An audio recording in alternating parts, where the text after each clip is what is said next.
परम बाबा रहे बहुत विचार से बहुत क्रांतिकारी। तो वह दुई चीज कहत रहे, एक तो कहत रहे कि भगवान एक है, तू चाहे जे के पूजा करो और नहियो करो, मन में कह लो तो वो बहुत है। और दूसर वे कहत रहे कि लड़का लड़की में कोनो भेद ना हो चाहिए, बराबरे हैं दोनों। सोचो पता नहीं कितना साल पहले वह लड़का लड़की बराबर बतावत रहे, और साथे में वह झंडा ऊंचा कीन कहीं लड़कियन के विवाह, उनके ब्याह और लड़कन के, छोट लड़कन के लड़कियन के ब्याह हो जात रहा।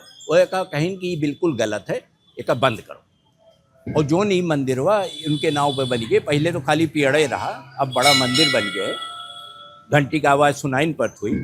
तो वहीं एक बोर्ड लागे मंदिरवा में जो ने लिखा है कि अगर क्यों बाल ब्याह करे कोशिश की तो जो ये मंदिर है बरम बाबा के, वो नहीं जाए के पुलिस में शिकायत कर दे हैं और गिरफ्तारी हुई जाए और जेल चला जाबो।